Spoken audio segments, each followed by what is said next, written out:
Well, I have to tell you guys, the congregation is going to be very excited that their prayers were answered. After all you've been through, God has brought you back home. Well, just glad to be home.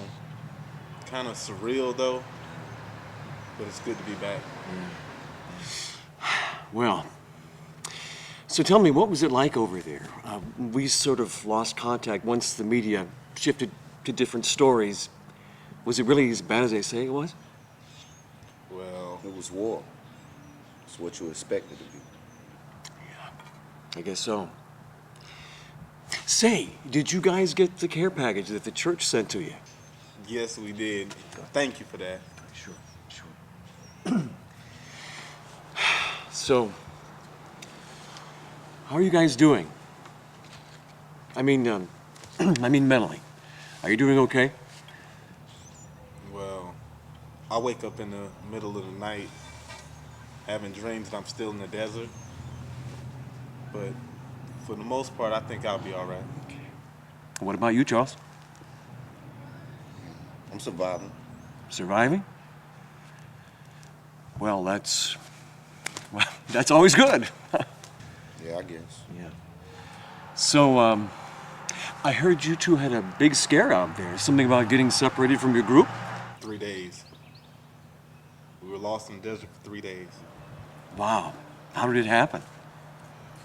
We were supposed to be heading towards this town where some rebels were supposedly causing an uproar.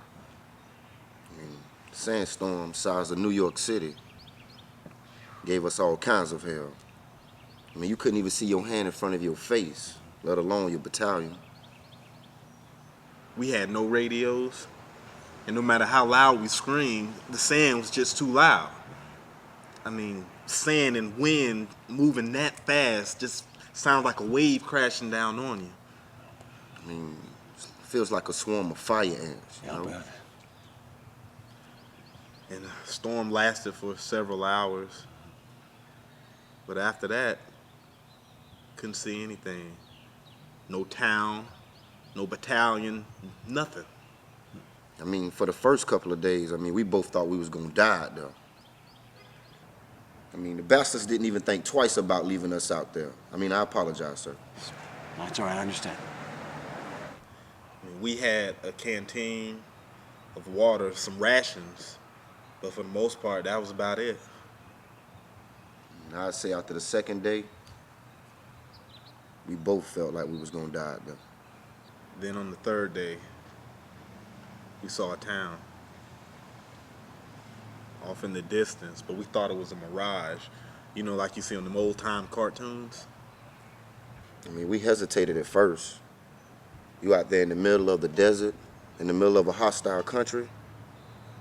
I mean, who knows what to expect walking into a town full of who knows what. We'd rather take our chances in the desert than facing certain death via firing squad. So what did you do? We dropped our weapons and we headed for the town. I mean, I was totally against it. I mean, walking into a town, who knows what to expect? But we went anyway. And if it wasn't for those people in that town, we wouldn't be sitting here telling you about it now. Well, God works in mysterious ways. Yes, he does. Those people gave us their homes, their food. We stayed there until the rescue chopper arrived. That is wonderful. God is amazing, isn't he? I mean, to be honest, sir, it made me think a little bit harder about what we were over there fighting for. I mean, up until that point, we was fighting monsters and demons. I mean, at least that's what they wanted us to think. Charles, come on, man. Mr. Higgs don't want to hear none of this. No. That's okay. And in fact, that's why I brought you guys out here.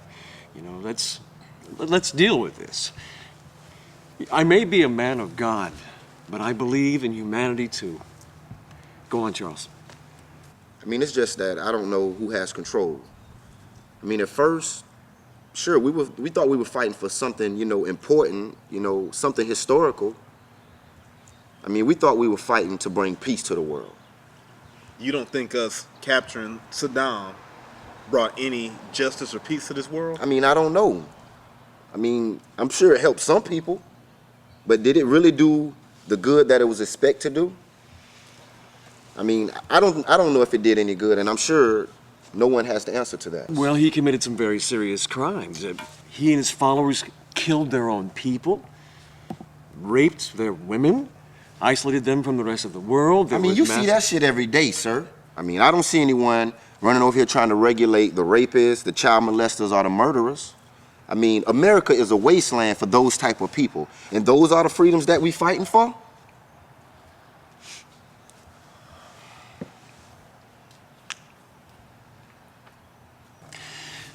Charles, I understand where you're coming from. But if someone doesn't take responsibility in the world for the eradication of the Hitlers and the Saddams and the Genghis Khans, then who will? I mean, let God deal with them. Damn, man, that's the point. God gives us powers to deal with people like that. Granted, we're not over there fighting for weapons of mass destruction.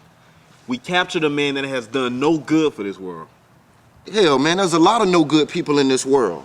Who are we to decide who we capture and who we kill? I mean, look, let's look at this for a while. The media, man, the media gives us mood swings. The media says, hate Middle Easterners, so we hate Middle Easterners. The media says, hate your government for lying. So what we do, we hate the government for lying. But they are not even in control. I mean, their sources have their sources have their sources, and so on and so on. I mean, hell, the president even has strings attached to his shoulders. Well, now, the truth to all of this is that God is in control.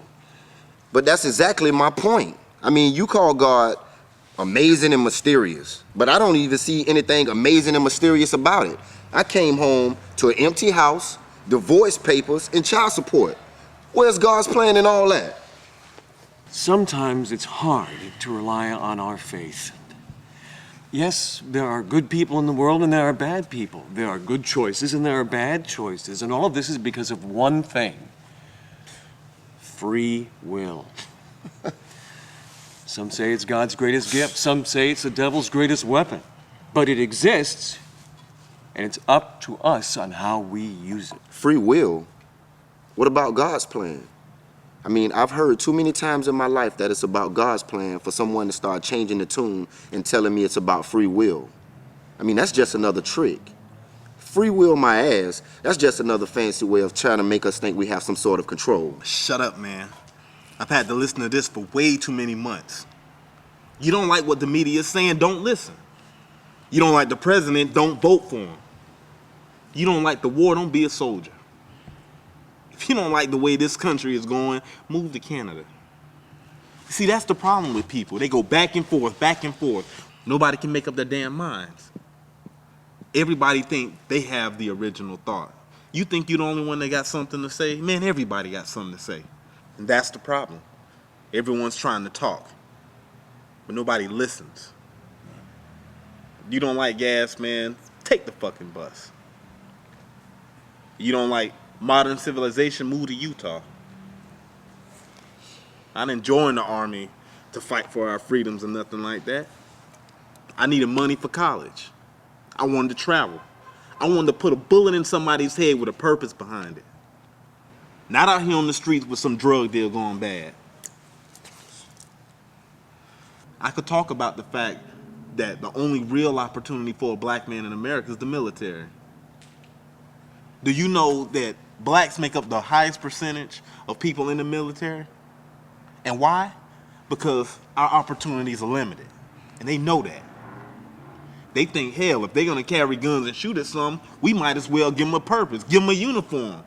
Put that shit on and do something for the country. So they want us to believe. But then in the military, that's where you're gonna see more black people supervising white folks than any other job anywhere in the country. Why? That's just how it is. And yet they want us to believe in the American spirit, believe in the flag. I mean, I've tried. But this is just a job that I took. Ain't shit changed, Mr. Higgs. Not much anyway. They moved us from the back of the bus to the front lines.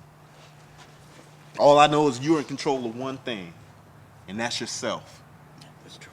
And that's the only way you're gonna make a difference. This ain't the 1960s. The world is moving too fast for anybody to give a damn about anything anymore. Our attention span is shrinking, whether it be about war or our tolerance for violence. Okay, listen, guys. This is good. Okay? It's good. You're dealing with a lot of emotions here. A lot of anger and a whole lot of resentment. You have to find an outlet. A way to turn this negative energy into something positive. This is a step in the right direction. Yeah. Let's meet after church on Sunday. Yeah. And Charles, listen, I know you're coming back to a world that's far different than the one you left behind, but you have to deal with that. It's all right to be angry, but you have to keep going forward. You don't blame yourself. You know, don't beat yourself up. And just don't keep it inside. Otherwise, you might do something you'll regret. Listen, if either of you need anything at all, just give me a call, okay? Whether you want to believe it or not, God is on your side. It just takes a little faith, that's all. I know right now it seems like God has become some sort of deadbeat dad who doesn't pay his child support or pay any visits to his children. But trust me, it's like you said, Louis, you have to stop talking and start listening. Become part of the world's solution, not the world's problems. Remember, you were soldiers of God before you became soldiers of man. Don't forget the spiritual war that we're all in. Huh? Yeah. Listen, I do have to go. You guys take care, and I'll see you on Sunday. Thank you. All right. God bless you. God's good.